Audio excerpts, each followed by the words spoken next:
Welcome back to today's episode of the Soul Spiral podcast. And I have the beautiful Hannah Mitchell here with me today. Hannah is a beautiful friend of mine, and she is a photographer of women's rites of passage. She works closely with the foundation of End ED, or End Eating Disorders. So she's also a fellow podcaster like me. And she's a facilitator of heart-opening ceremonies and just has so much passion coming through her veins into make the world a better place and allow people to feel more educated, empowered, and be able to stand up for who they really are in this life. So thank you so much for coming on the podcast. Fuck yeah, girl. You just nailed that introduction. I was like, oh my God, please inflate my ego more. I'm here to fan it. yes, no, that was so beautiful. Yeah, thank you so much for coming on the podcast. It's such a pleasure to have you. And you were the first person to have me on their podcast. So I feel very honored to be able to exchange this process now too and have you join me. So yay, so fun. Yeah, this is super exciting. I'm so excited for our juicy conversation. Yes. And maybe like before we even kick off, let's just talk to people about what your podcast is about, just to give them some context. Yeah, absolutely. I'd love that.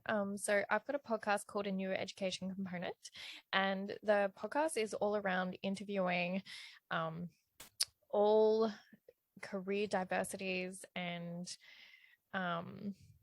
just like a lot of different people in the education area. So it is about building new education curriculum for our government system, our private system in Australia, and then, above and beyond, around prevention with mental illness, violence, so that be both domestic and sexual violence, as well as cultural separation and negative environment impact. So having these conversations with psychologists, with teachers, with principals, with politicians, like many different people, and yourself as well. So holistic practitioners, they're the topics that are most important. And you know what? At times, they're freaking uncomfortable because these are the conversations we need to have. Like, what is going to prevent mental illness? Like, where are we falling short as a culture? And how on earth do we create that curriculum and implement it? So, yeah, the podcast is all about that. Such a passion project of yours, hey? Yes, it is. And obviously, not just from that aspect, obviously also the work that you do with NDD, the Eating Disorder Foundation, that is just, it blows my hair back hearing all the experiences that you share through that and the work that you do with them. So I'm sure we'll get into that in a little bit, but I'd love for you to maybe share with our listeners a little bit about your background and your story. You can take as long as you like, because it's a very interesting story, and no expectations though. And just to be able to articulate to people how you've become who you are today, focusing on these passion things of yours. Yeah. Oh, wow. So this is the first time I really full permission been on a podcast. So that's really beautiful. Thank you, Kristen. Okay, what made me who I am today with my intense, tenacious, determined drive to change our culture in regards to mental health and violence and separation and negative impact. So firstly, I want to start off by saying I think I'm an incredibly lucky individual. Yep, I've definitely had a quite challenging life. I was delivered many diverse things to move through, but the reason I say I feel incredibly privileged and incredibly lucky is because it all led to me having a freaking epic home in one of the most beautiful places in Australia with the most incredible friends, one sitting right in front of me. and with my line of work, like I feel incredibly privileged, and I wouldn't be here without what I went through. So where do I begin? So my story involves a lot, and I want to acknowledge that a lot of other humans also share similar stories. So my background involves being sexually abused as a child, as a little girl, for quite a few years. And that creating an imprint in my body, and further resulting as a teenager and young adult of being sexually abused by men. And as a teenager to then also be led into developing very serious mental health illnesses. So one of those being an eating disorder, which is the very reason I work for the foundation that I do.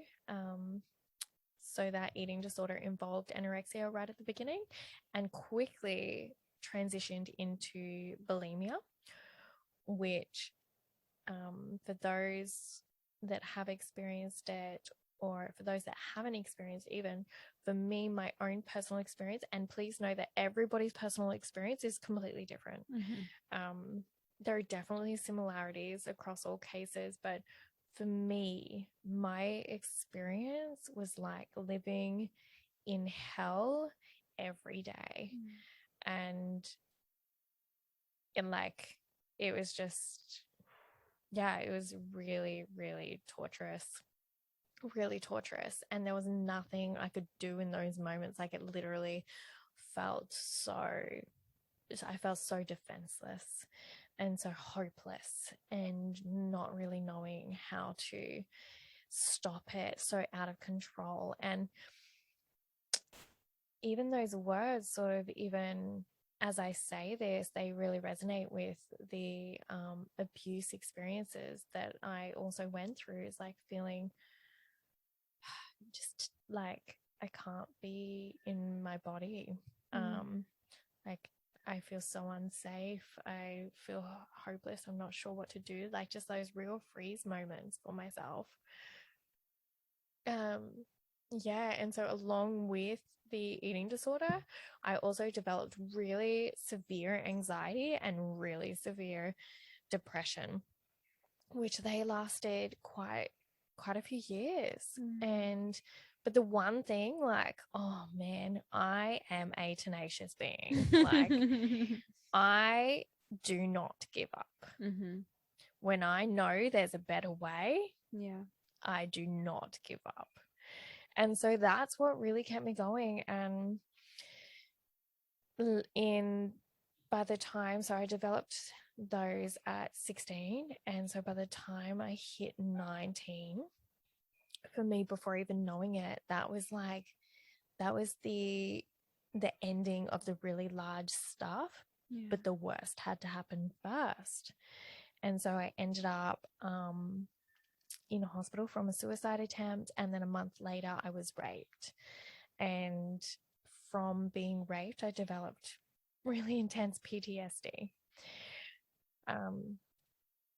But at the end of that year, something changed. It was like, I remember this pivotal moment where the person that had raped me, I ended up seeing once more, and he went to touch me on the arm, and something exploded inside me.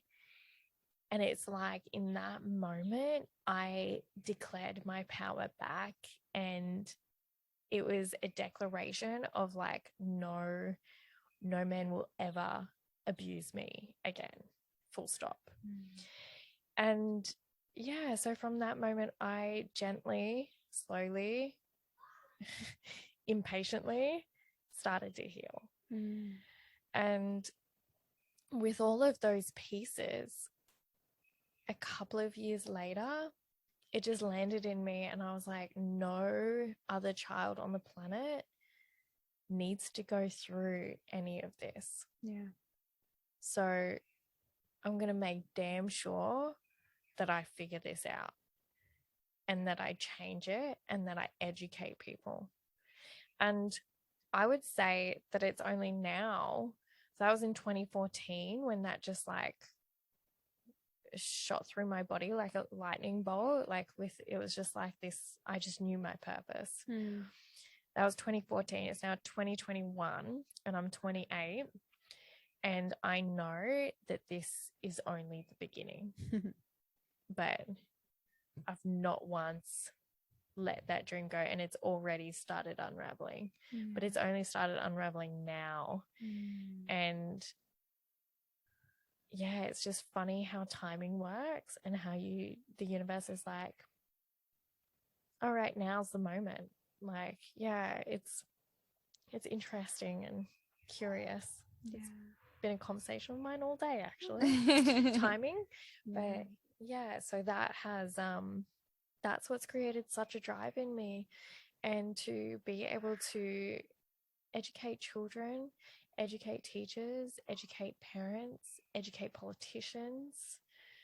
Yeah, that's my drive. It's amazing the work that you do and the way that you can speak about your experience, and like even being able to speak so candidly about that experience, I think would help so many people that maybe from a different perspective haven't even like considered it fully. Like when you're saying speaking to the different people you do in that industry, I really feel like you help to give some real perspective on that, and it's really beautiful to witness. But it really sounds like do you feel like you had to hit that rock bottom fully for you to understand, why this had come part of your story, and why, like, what your purpose was in this life? Honestly, I think there are many rock bottoms in life. Yeah, true. Many, yes. Not just one. Yeah. Because it's funny, because my purpose came through later. Well, I sort of got one piece. Actually, it was that year. It was that year where the worst of the worst happened. Yeah. That I said to myself, I'm going to be Prime Minister one day.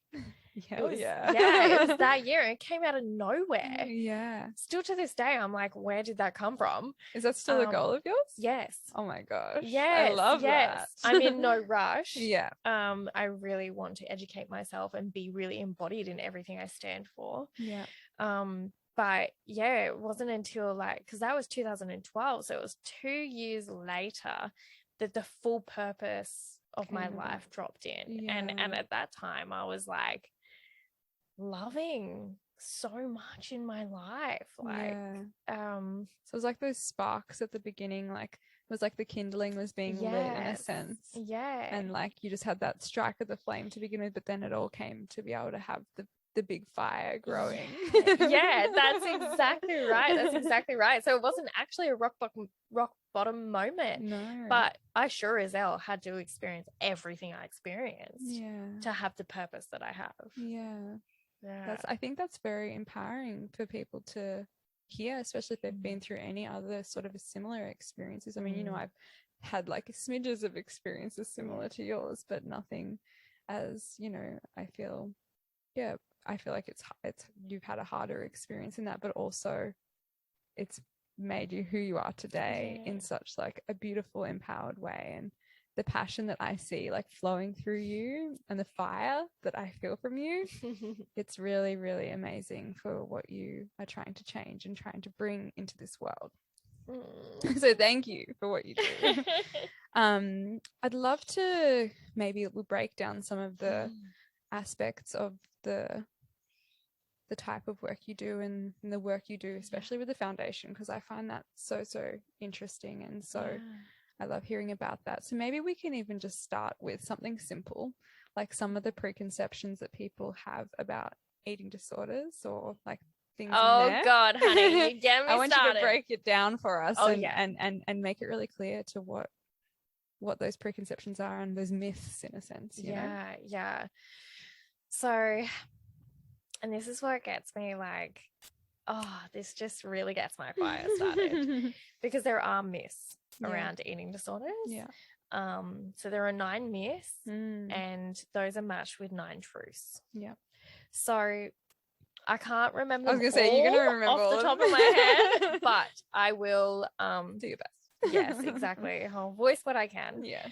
So some of the myths are that obviously, I won't say obviously, but through media and misconceptions that it is only white females that develop eating disorders. Wow. Do a lot of people have this misconception? Because that's just crazy to me that people It is, think that. Yeah. But that's like that conditioning. Yes. Yeah. Yes. So yes, hugely society plays a massive role in the language around body image, around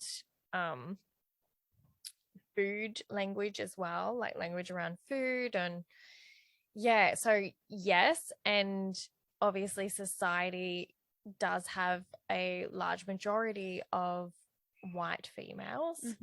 However, an eating disorder does not discriminate. Of course. And an eating disorder is not purely developed from society and language. So an eating disorder can be developed by any race, any gender. That is important. There are a lot of men who have moved through eating disorders and have eating disorders today. So any gender, any age. So right now it is anywhere from the age of 5 all the way up to like 60, 80. It does not matter. We like the foundation gets calls from every age, from every race, from each gender, from all of it. So an eating disorder does not discriminate. That's so important. The next myth is like you're only having an eating disorder if you're really skinny. What a load of crocker.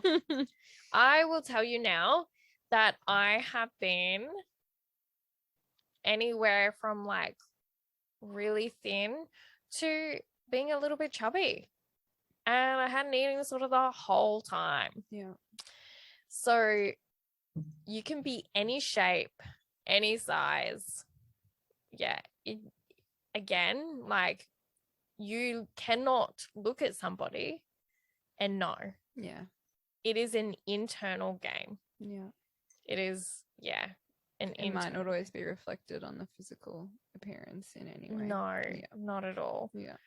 And then one of the other myths is that an eating disorder is developed like the parents are to blame.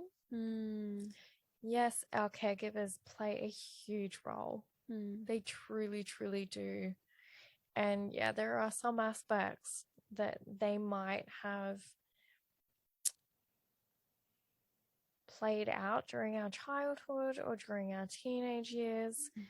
However, an eating disorder can be developed for multiple reasons. It is a biological thing. It's a genetic thing. So if there is mental illness in the family, you're more prone to it.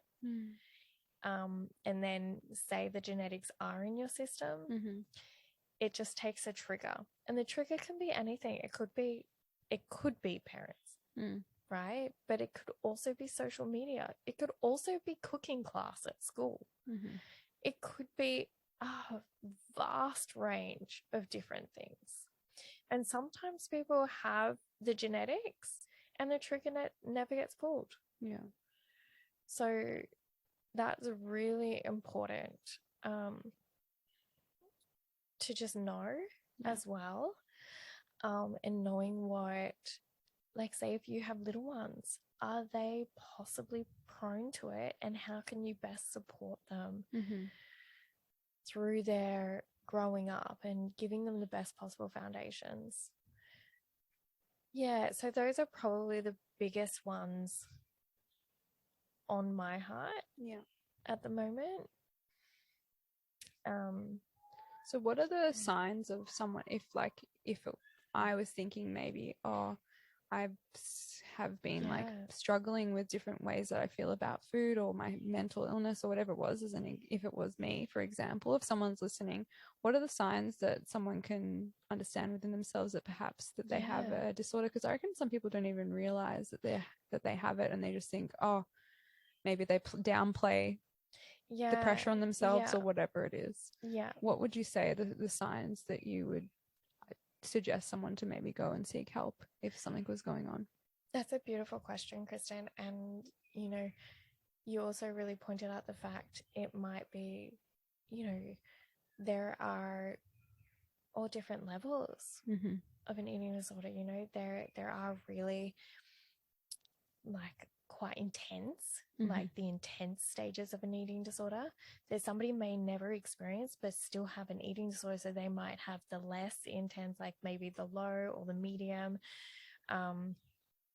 density of an eating disorder. Yeah. But some of those signs are okay. So the biggest one, so how do you feel in your body? Mm-hmm. You know, are you body shaming? Yeah, that's a big one, especially Yeah. with social media in this day and age. Absolutely. Yeah. Another thing is, have you been dieting? Yeah. That, For a certain outcome of yes. like, especially externally focused outcomes. Yeah. Yes, absolutely. Another one is, what are your thoughts around food? Yeah. So, is there some level of fear with food? What is your language like? Do you have a language that this food is good, this food is bad, I can't eat this food? How do you feel in your body around food or situations that involve food? If you feel anxious, that's really something to be gentle and caring and curious about. Yeah. Yeah, those are the biggest ones. Is like, how do you feel in your body around diet culture for yourself, and then how do you feel around food And the shaming as well. yeah. And playing into that comparison. Yeah. And if it's okay with you, Kristen, I'd love to just talk about the different types of eating disorders. I'd love you to do that. Okay, cool. So the biggest one known is anorexia nervosa. Yeah. So anorexia is the restriction of food. And so that's one of the eating disorders. Another eating disorder is binge eating. Yeah. So it's very much emotional support, using food as emotional support. Kind of the same way that others would use alcohol as an emotional support or drugs as an emotional support. Like that crutch is a word that people use. Yeah, absolutely. And I just want to speak into this now. There is absolutely no shame around it. Yeah. So this has been a aspect of my eating disorder, is the emotional support of food. And my God, has it supported me through big emotions, and that it's a protection mechanism. So that's one of them. One of the others is bulimia. And so that's where you will make yourself throw up after eating. And then this one, which isn't spoken about a whole lot, but is super important in our day and age because it has become massive. And that's, oh gosh, I can't even remember the word correctly. Or orthorexia. Orthorexia. So that is the intense thoughts around eating healthy foods. So that's like things like goji berries, like just you're so intensely driven to just eat things that you have received knowledge in for being healthy. But this is such a rigid and restrictive way of life where you actually fear unhealthy foods or fear eating them, or when you eat an unhealthy food, you shame yourself for it. Yeah, so that's a big one in our culture this day, like in this age. I mean, I think I've definitely experienced that over the years at different points as well. But, you know, we all go through, I don't know, I feel like a lot of people, I mean, sure, there are some, but there are a lot of people that kind of come in and out of disordered eating, like through their lives, just as their mental health goes up and down, and we're not like this linear sort of function of like of health in terms of mental and emotional and those sorts of things. And given food is such like a big part of our culture, it's no wonder that this becomes so prevalent. And so what would you suggest? I'm not cutting you off. No, those not are at the. all. I just wanted to check it wasn't. What would you suggest? How can people support themselves if they know that they have like a history of mental illness in their family, or how can they also support others to create like stronger foundations of more flexibility and more love and nourishment, rather than being outcome focused with food? Yeah, it's another beautiful question. So I guess I can talk into the practices that I'd love you to. that I do myself. And I want to be like in full transparency always, because that's who I am, and part of my alignment, part of my job is that I am still living experience. And what that means is I am still moving through the last threads of the eating disorder, because an eating disorder has so many layers to it. It is a complicated motherfucker. It's like you walk through a cobweb and you thought you got all the cobweb off you, but then you realize the spider's crawling over the back of your head. Exactly like that. Exactly. I love that analogy, Kristen. I've never said so many analogies in a podcast before. You must love them. Nailed it. So self-care is my top priority at the moment. It's the only way, like self-care is literally the only way that I have truly come to realize to move through the last threads of anything. Because self-care is that it's choosing yourself in the most holistic way possible. So some of the practices that I do is developing so much gratitude around food and noticing when thoughts do come up. And so say it's like, oh, you shouldn't eat this. I go, oh, actually, there's nothing wrong with that food. That food is a food. What does my body want right now? If my body wants something, then I allow my body to have it. But I also check in to be like, am I emotional? Am I feeling something? Does my body truly want this? Or does it feel like it needs support? And then if it is, okay, I actually just really need support, maybe it means I need a bathtub. Maybe it means I need to call a friend. Maybe it means I need to sit down and journal. So whatever brings support to myself, and knowing that we're all individuals, so whatever brings support to you, you know, that might be going for a skate, and my God, I'm dying to get a skateboard again, because that would just be super supportive right now. But yeah, it's so unique. So always like, you don't need to copy anybody. It's what brings you support as an individual. So that's one of them. That's how I move through with thoughts around food. With thoughts around my body. So this one, I don't know if I find it more challenging or equally as challenging as the food component, but with my body, if I need to not see myself in a mirror for a few days and implement so much play involving my body in those few days, then I will do that.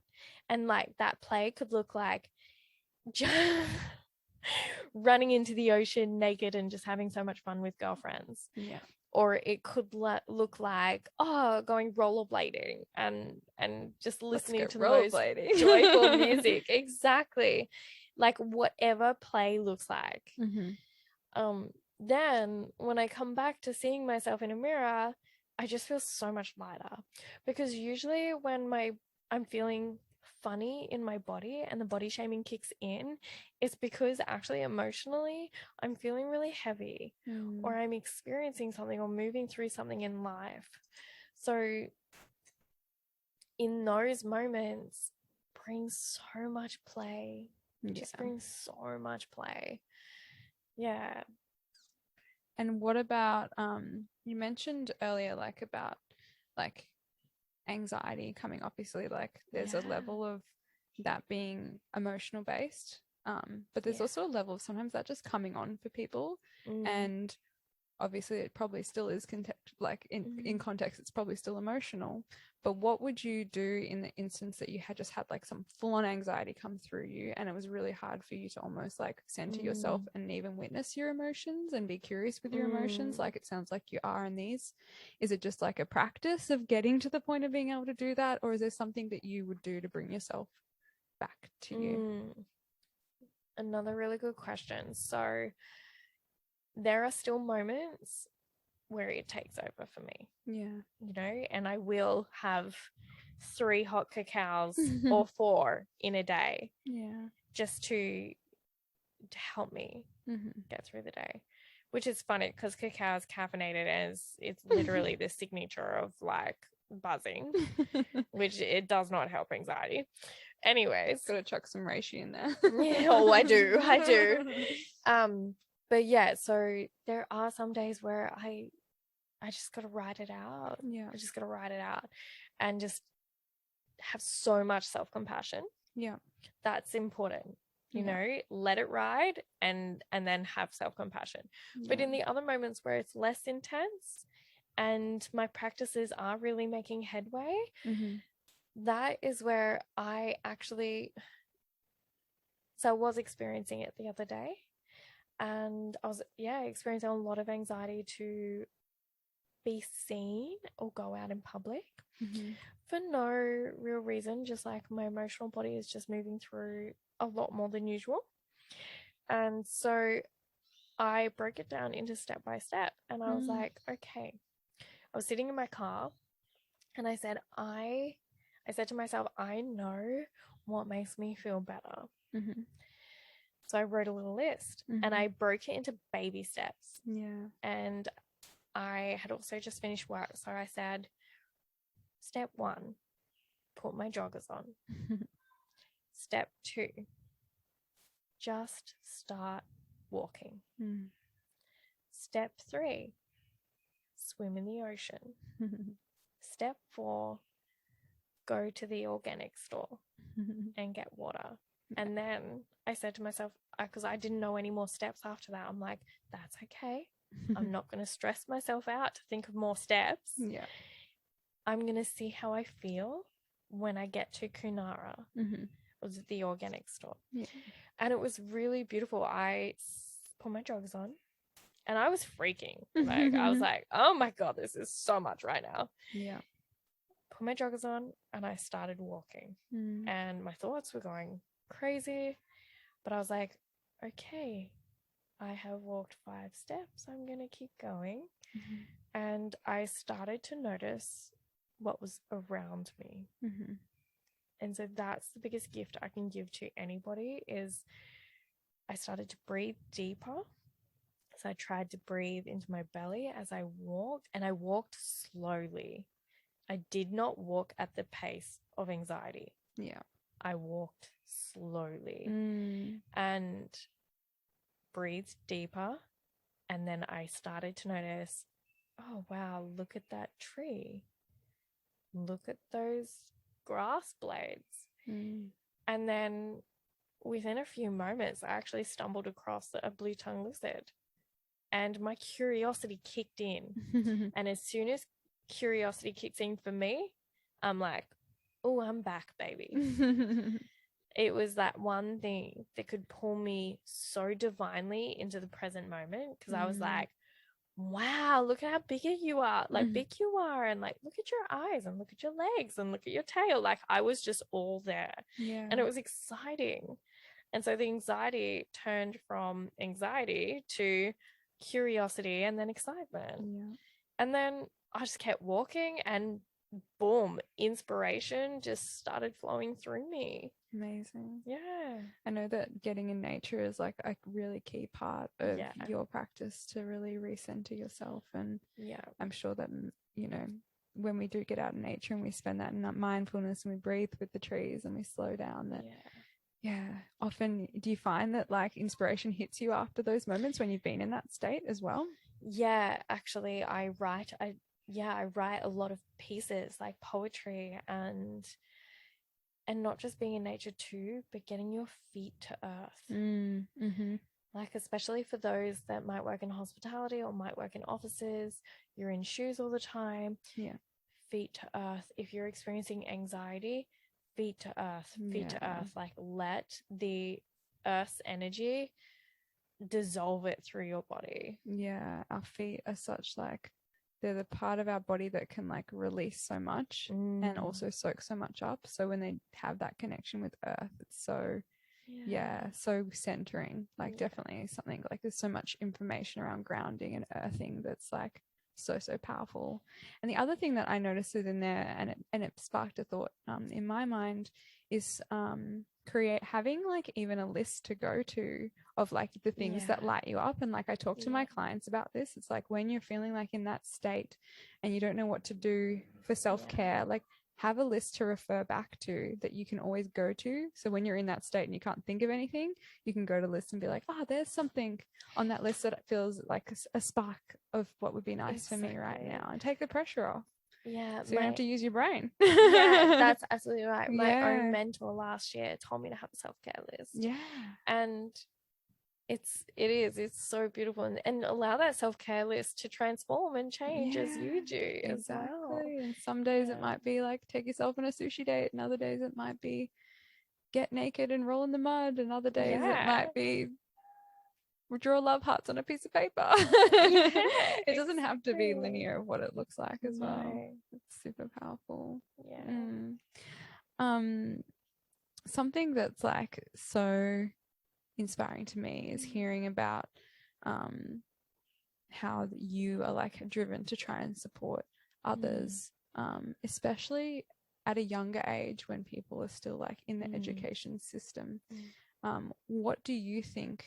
This is a question I think you asked me on your podcast, but what do you think we could use more of in education and in schooling to be able to help people through navigating through their emotions? Because obviously this is very emotional based, and mental states and illnesses, and also our environments and how those impact us into us creating maybe habits that are more disordered.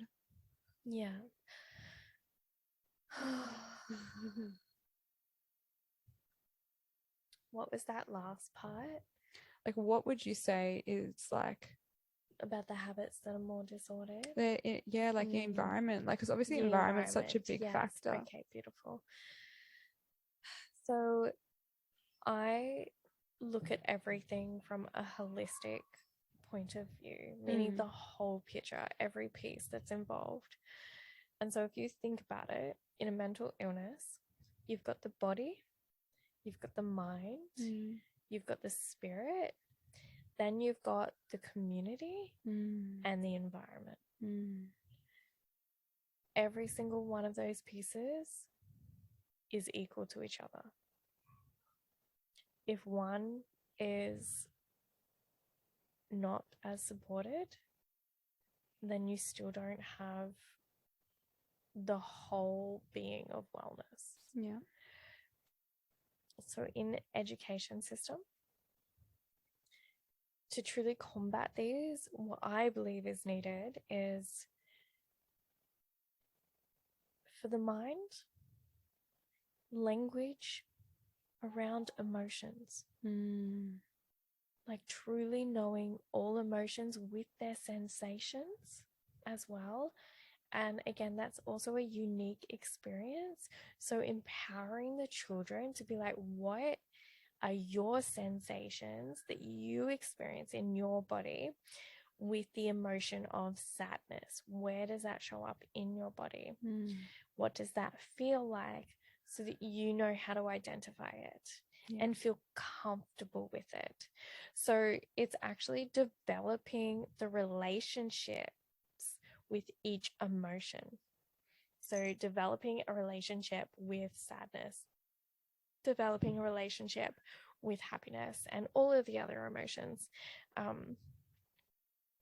And so inviting the body into that of being like, oh, what are the sensations of those emotions? So you've got the language of the mind, and then you've got the sensations of the body, and just being with that and being comfortable in that.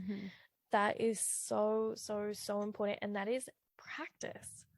That is intentional, present practice. So extending from that, so you've got the emotions covered, is how you feel in relating with others and how to communicate that. How to communicate what you experience and what you need, or any boundaries. All of those are really important in the community. And when I say community, community can be your family. Community can be your friendship circle at school.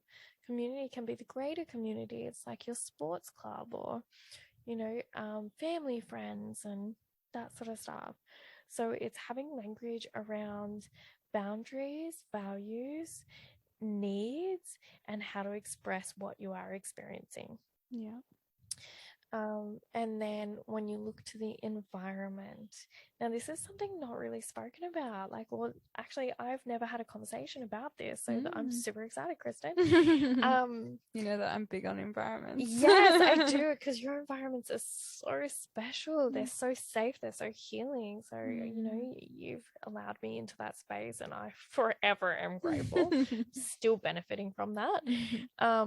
But so this, what I believe needs to be brought into education with environments, is sensing in your body whether you feel completely safe in the environment. And when I say the environment, I actually mean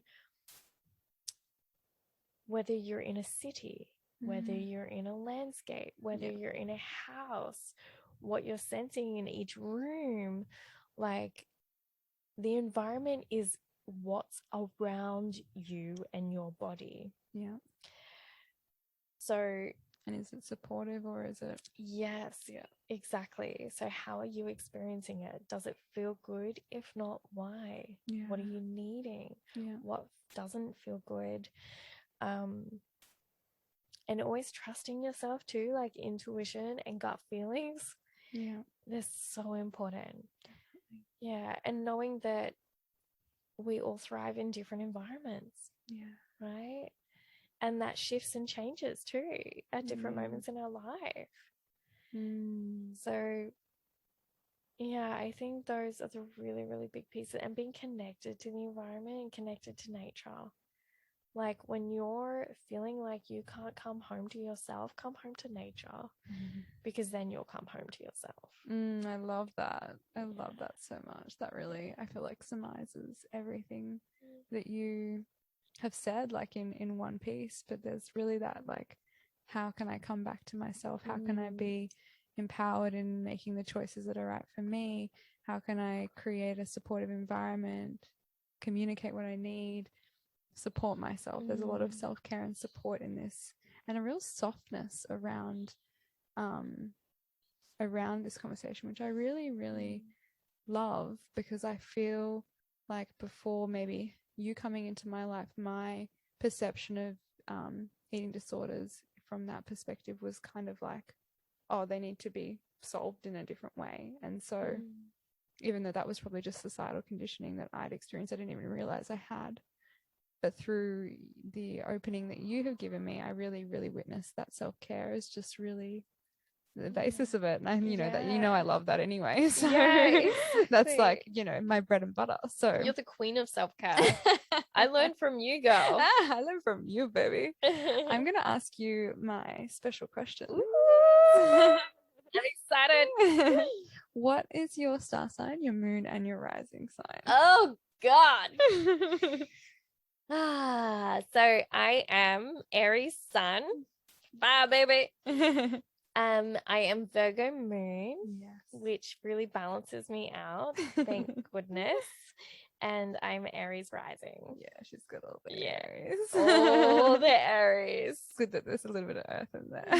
Yeah, exactly. And I'm glad it's Virgo because I think that allows us to get along better because I've got the Virgo rising. Yeah. It matches. Yes. But Aries are so fun. I love Aries. What's your favorite fruit? Oh my God. Okay, I am bloody. I mean, I'm not gonna lie, that mango that I had today that you shared with me was unbelievable. But I haven't gotten my hands on a full-size mango just yet. So I've been obsessed with papayas. Yes, papayas are the queen. Oh, they're the queen. So good. I always say, and I've probably said it before on this podcast, mangoes are always good, but if you get an on point papaya, nothing beats it, honestly. Like the flavor in that thing is just so beyond. Yeah. But that's my own experience. Could you choose between the ocean or the forest? And what would you choose? Ooh. I know it's a tough one for you. Yeah, actually that is a tough one for me. I would have to say the ocean. Yeah, I would definitely have to say the ocean, only because I love swimming, kayaking, or like all the things. Yeah. Yeah. Yeah. If you could return and experience again a moment in your life, what would you go back to? Oh, wow. It's the first thing that comes in your mind. The water fast. Wow, that speaks to my heart. Oh my gosh. Yeah, no, truly, the water fast in an instant.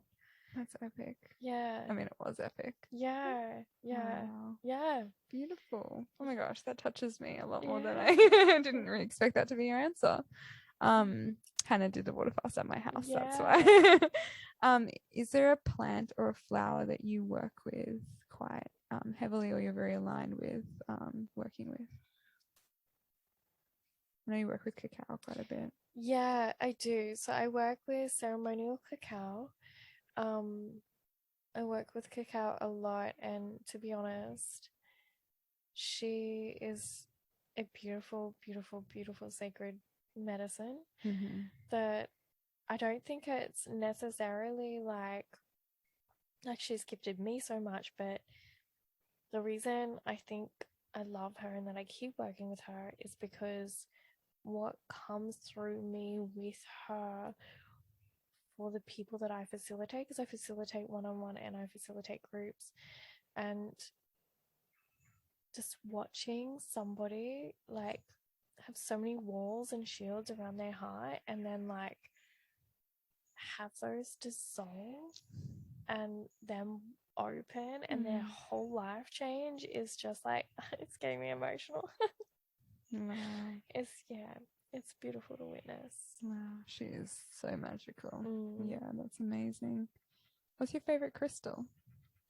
Oh, I don't really have one, like, because I haven't worked with them for a little while.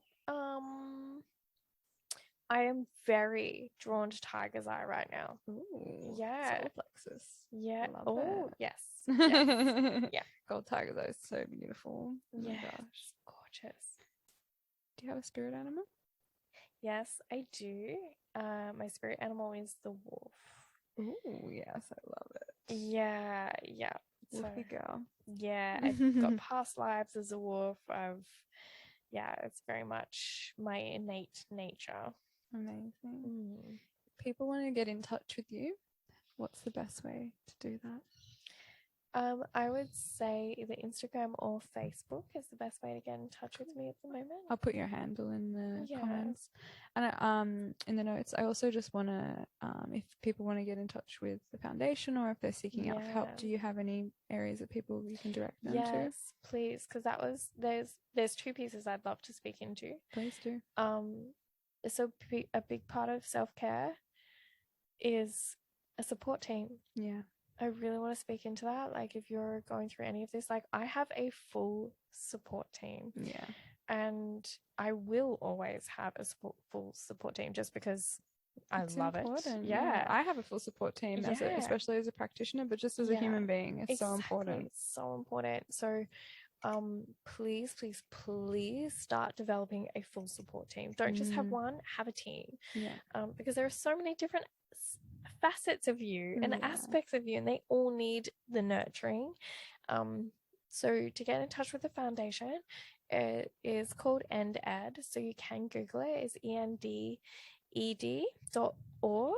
I'm pretty sure. And you'll be able to find a phone number on there. You'll be able to find an email on there. We're also based on the Sunshine Coast. You can always come into the EndEd Espresso Bar, which is a community space for support. So it's the best way to get in contact. And please, like, if you are experiencing anything or you're just curious, just call us. Just absolutely call. Like, we are here for any question and any support. And the other thing I wanted to speak into, just because I was like, oh, that might sound a bit contradicting. My favorite moment where I said was the water fast. True, I didn't think of that either. Yes, but most people that have come to here they know. But I do want to speak into, like, developing a whole being of wellness is, especially in regards to eating disorders, it's what feels right for you with so much flexibility. Yeah. Right? So never getting restrictive or tied up in any one thing and being the fullness. Yeah.